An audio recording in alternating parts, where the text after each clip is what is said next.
야, 이거는 싸다. 네, 20년 넘게 정도 있었어요. 등기가 완료된 건 일체 정도 되고요. 이 오피스를 자산 배분 차원에서, 그리고 마지막이 네, 불경기니까. 안녕하세요, 사다입니다. 오늘은 구독자분을 또 오랜만에 모시고 이렇게 하게 됐는데 우선 간단하게 자기소개 좀 부탁드릴게요. 아, 저는 그 수도권에서 네네. 민간인들 상대로 운동 가르치고 있습니다. 군인이신가요? 아니요, 그냥 일반인들. 네. 네네. 운동 가르치시고. 네네. 그 웨이트. 웨이트. 그냥 PT 뭐 이런 거. 최근에 제 채널을 많이 보시고 네네. 출연을 결심하셨는데 네네. 어떤 계기가? 업력으로 치면, 우리가 이제 투자한 시간으로 치면 네. 그렇게 짧게 투자한 투자자는 아니고요. 네. 경력으로 치면은 그래도 계속 제가 20대 이후로는 계속 이 투자 자산 시장에서 있었던 것 같아요. 거의 그럼 20년 넘게? 네, 20년 넘게 정도 있었어요. 근데 막 이렇게 막 되게 전투적인 투자자는 아니고 네. 상당히 보수적인 투자자.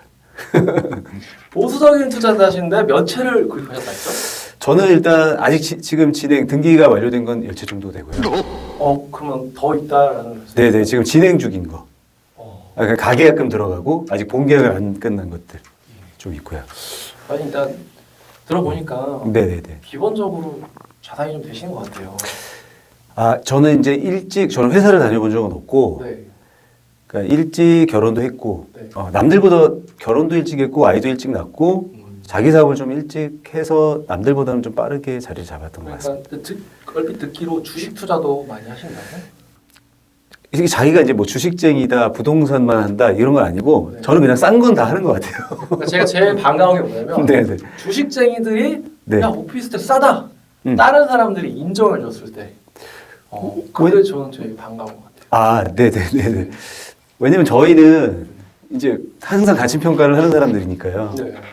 근데 이제 주식은 사실 우리가 뭐 PER이나 뭐 PBR이나 이런 거 북밸류의 뭐 가치를 보더라도 사실 이 매크로에 의해서 너무 많이 흔들리잖아요. 이거 가치 평가를 한다는 것 자체가 의미가 없어요. 저는 의미가 없다고 생각하는데 부동산은 특히 우리나라의 그나마 주식보다는 가치 평가가 조금 쉽다. 왜냐면 우리나라에 살고 있으니까요. 한국에 살고 있으니까요, 우리는. 저도 많이 공감하는 게 미국 네네. 주식 투자를 저도 해봤어요. 아, 네네. 그 나라에서 무슨 일이 있는지 알 길이 없는 거예요. 네, 맞습니다. 그러다 보니까 네네. 내가 할 수 있는 거는 네네. 매수, 네, 매도 버튼. 이거 누가 저게 누르는 거밖에 할 수 있는 게 없는 거예요. 맞아요. 가치 평가도 사실 되게 미국인이 아니니까 네네. 회사가 어떤 회사인지 잘 모르고 그런 거에 비해서 네네. 부동산이라는 거는 일반인이 하기 굉장히 좀 더 쉬운 것 같아요. 저는 솔직히 미국 사람이라도 쉽지 않을 것 같습니다. 맞는 게 한국 주식 모르겠어요. 네네. 모르겠어요. 못하겠어요. 네, 한국 사람이라고 해서 한국의 코스피에서 시장 수익률을 능가하는 사람이 그렇게 많지는 않으니까요. 많이 사셨다고 들었는데 네네. 제가 가장 먼저 물어보는 게 네네. 왜 오피스텔인가? 아, 이게 이제 보통 제가 10채를 샀다고 이렇게 말씀을 드리면 네. 대부분은 제가 되게 공격적인 투자자라고 생각하실 수 있어요. 근데 저는 이 오피스를 자산 배분 차원에서 일정 부분의 포트폴리오로 산입시킨 거지, 네. 제가 이거를 오피스텔로 내 인생을 바꿔보겠다는 솔직히 아니었고요.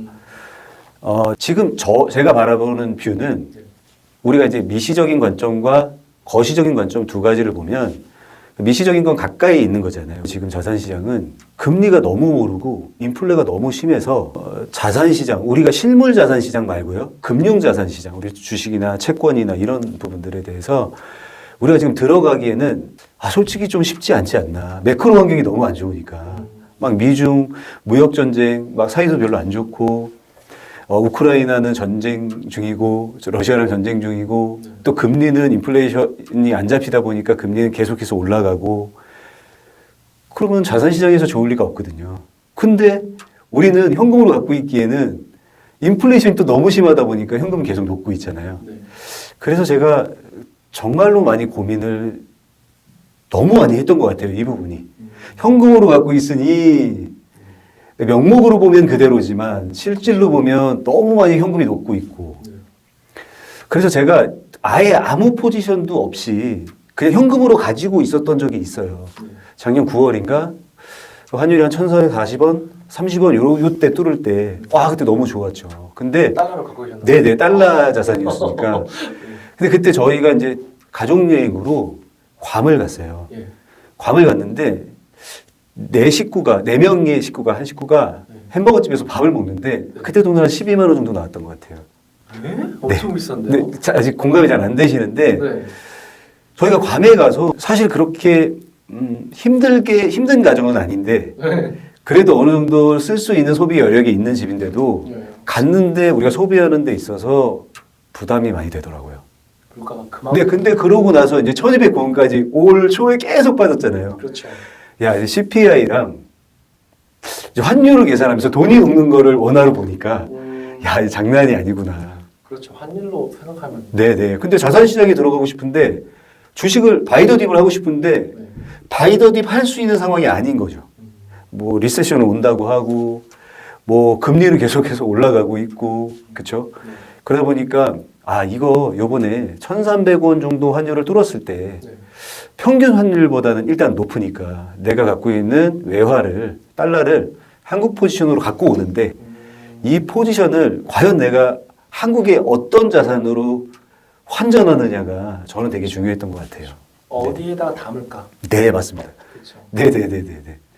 제가 이제 오피스를 보게 된 이유는 자, 우리가 지금 인플레이션이 일어나는 게 자산 시장은 미리 그 연준의 통화 정책에 의해서 미리 반영됐다가 지금 가라앉는 시기잖아요. 네. 근데 자산 시장의 인플레이션은 벌써 모멘텀을 받았다가 꺾이는 상황이고 지금의 인플레이션은 실물 시장에서 우리가 나타나고 있잖아요. 인건비, 하물며 우리가 먹는 식사, 그러니까 인건비가 녹아져 있는 거예요. 사실 원자재보다도 더 심각하게 다가오는 거는 저는 인건비인 것 같아요. 모든 이렇게 실물 자산들은 인건비가 다 들어가잖아요. 그렇죠. 사람이 하니까요. 그죠? 그래서 제가 오피스에 투자한 이유는 일단 첫 번째는 오르지 않은 거를 항상 찾아봤어요. 근데 이게 내가 자산 중에 오르지 않아야 된다. 저랑 똑같네요. 투자 취향이. 네네네네. 저는 오른 건 못 사요. 네네네. 왜냐면 오르지 않아야 되고, 근데 저는 우선순위는 없어요.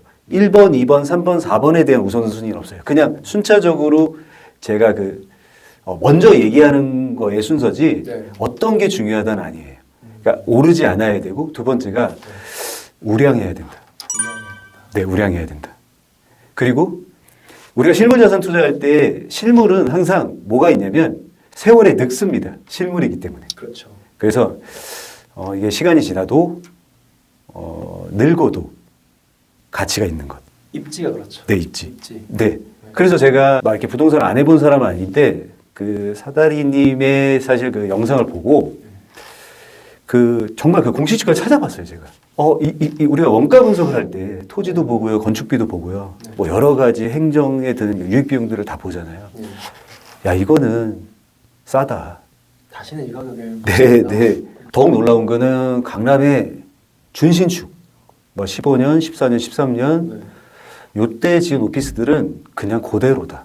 음, 그래서 요약하자면 무량하지만 안 올라야 하고 그렇죠. 내가 원화로 환전했을 때 사실 한국 자산과 미국 자산을 비교했을 때 대부분의 사람들은 기축통화의 미국 자산을 더 높게 보실 거예요. 그렇죠. 그렇죠. 우량하다라고 생각하실 거예요. 네. 근데 저는 한국 사람이니까 네. 한국의 자산을 어쩔 수 없이 반드시 취해야 되는 경우가 생겨요. 그렇죠. 왜냐면 저는 한국 돈을 쓰는 사람이니까 노후에도 그렇고. 네, 네. 그래서 이제 한국 자산을 어떻게 하면 취할까 했을 때 이제 미시적인 관점에서는 오르지 말아야 되고 지금 인플레이션을 해칭할 수 있는 자산이어야 되고 우량해야 되고 그리고 마지막이 필수 소비재여야 한다. 주택. 네, 불경기니까. 네. 명확한데요, 이 요소들이. 네네네. 제 생각한 거랑 굉장히 비슷해요. 네, 그러니까 순서가 어떤 게 중요하다라고 순서를 얘기하기는 네. 사실 어려운 면이 있죠. 네. 네네네. 네, 이제 오피스텔을 사기로 결심을 하셨어요. 네네네. 지역을 또 골라야 되잖아요. 아, 네네. 분당 판교도 있고, 네네. 여의도도 있고, 강남도 있고, 네. 남양주, 다산신도 아, 있고, 네네네. 인천 다양하게 있는데 네네. 어디를 택하신 거예요? 원래 이제 오피스를 제가 처음에 공부할 때 네.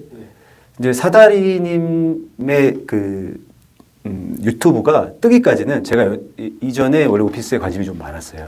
왜냐면 예전에 유튜브 채널 중에 자취남이라고 유명한 채널이 있잖아요. 예, 저도 현장에서 봤어요. 왜냐면 저는 저의 사고는 저의 44년의 사고는 네. 오피스텔은 아니야라고 생각했는데 네.